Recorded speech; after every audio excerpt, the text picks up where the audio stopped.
Oh crap. Here we go again. Lisa ASMR. Let's see what you got, girl. Let's see what you got. Within the story of the day. The Beast Within.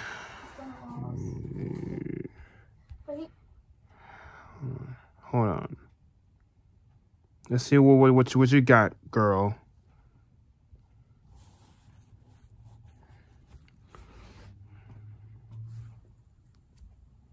Back so soon.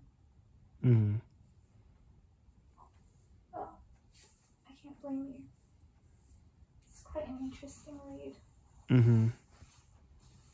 So, shall we start chapter 4? Okay. The Witch's Little Sister. Okay. The prince sat alone in his study, sipping a drink by the fireplace.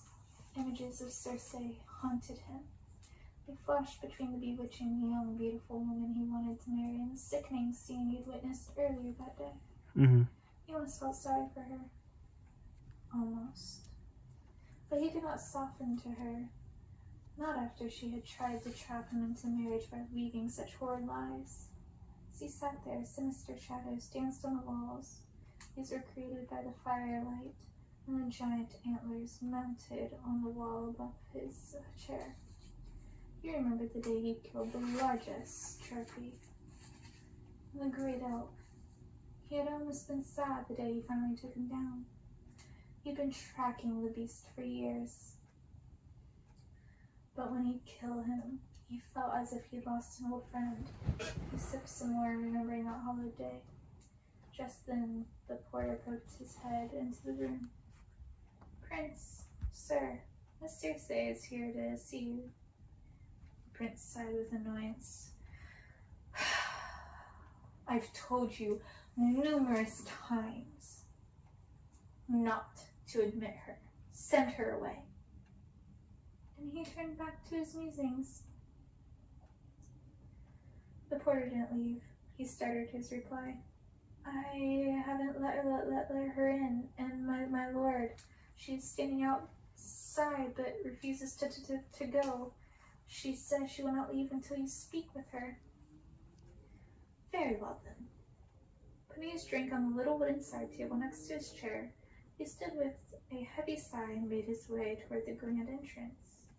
There stood Circe, a pathetic little creature holding a single red rose, looking downright diminutive in the gaping arched doorway.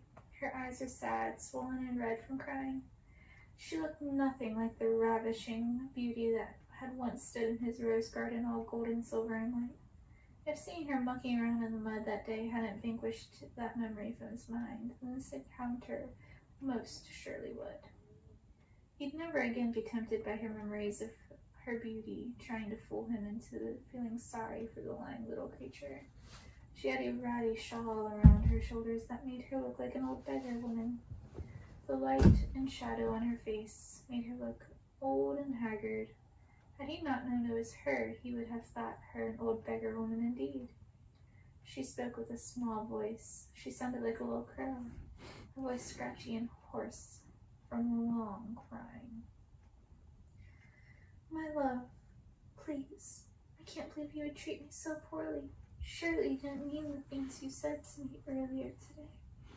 She broke down sobbing, her tear-stained and swollen face buried in her small white hands.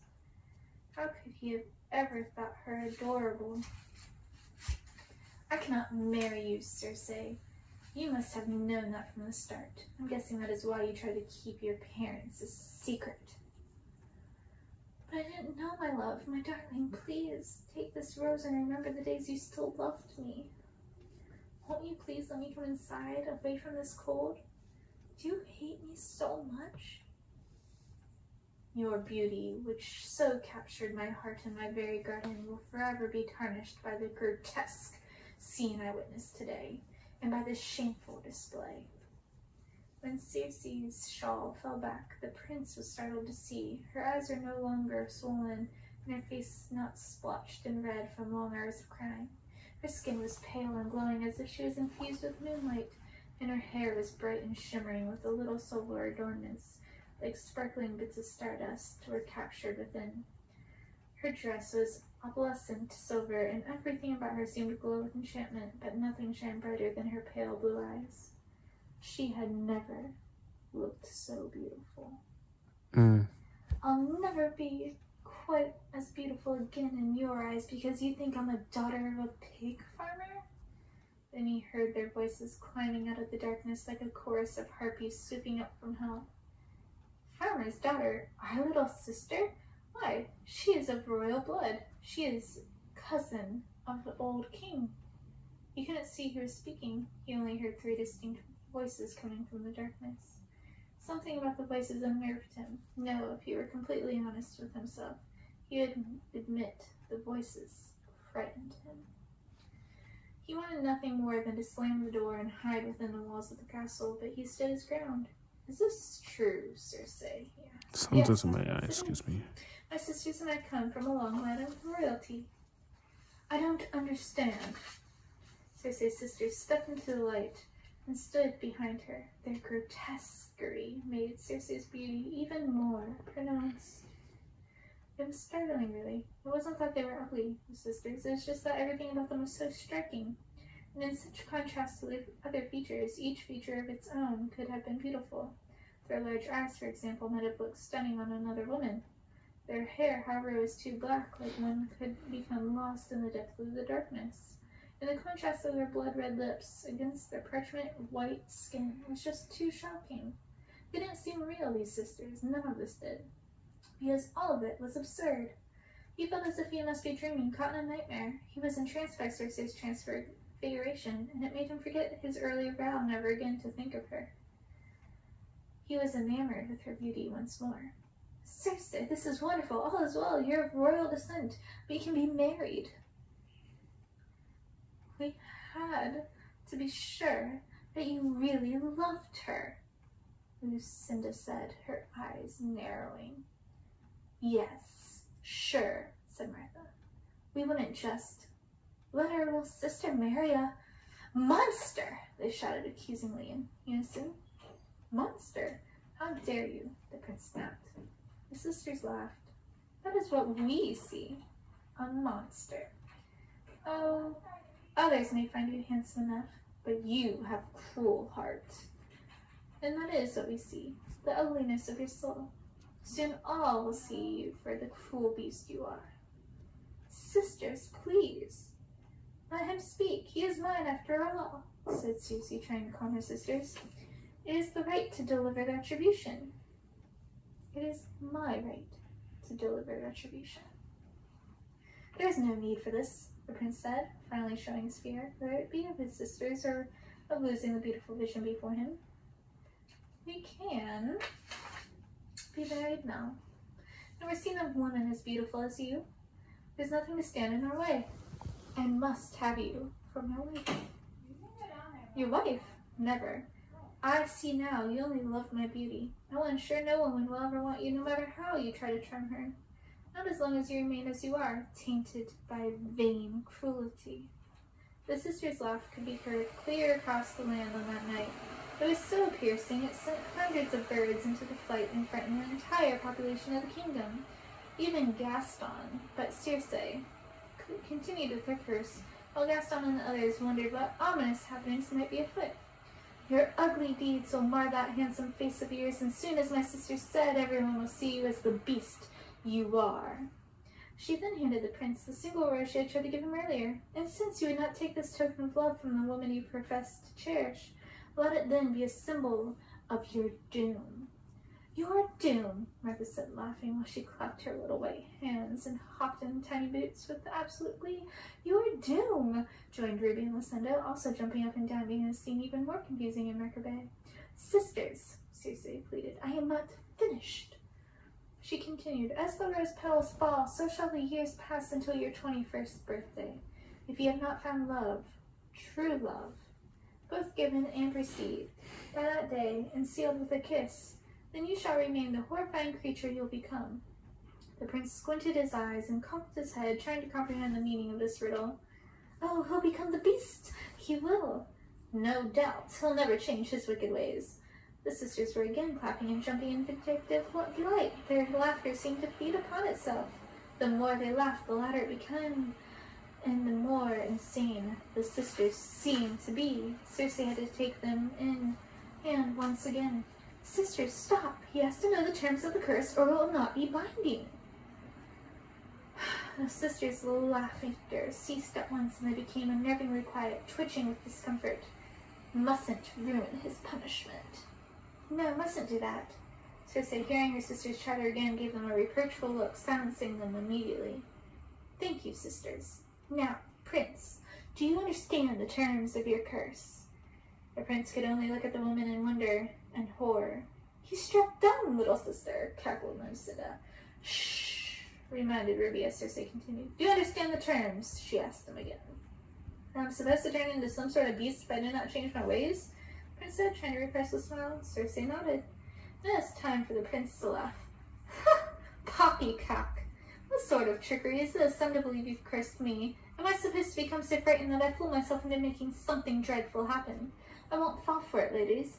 If you, indeed, you can be called ladies, royal blood or not. Circe's face hardened. The prince had never seen her like this, so angry, so stern and cold. Your castle and its grounds shall be cursed then, and everyone within will be forced to share your burden. Nothing but horrors will surround you, from when you look into a mirror to when you sit in your beloved rose garden. Lucinda added, and soon those horrors will be your only scenery. Yes, I see you stuck, cowering within doors. Yes, fearful of leaving your bed chamber. Yes, yes, too frightened to show your ugly face to the world outside your castle walls.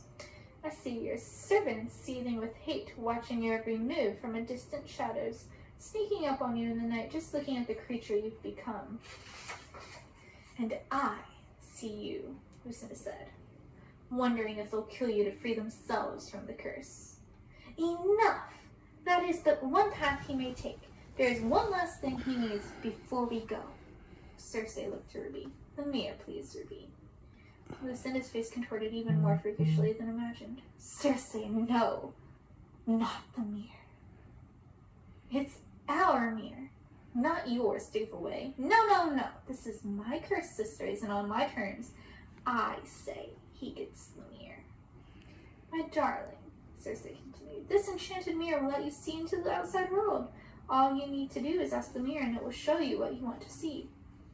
I don't like you giving away our treasures, Circe. That was a gift from our very famous maker of mirrors. It's quite priceless and very old. It's a mirror of legends. It was given to us before you were even born. And shall I remind you how you came to possess it?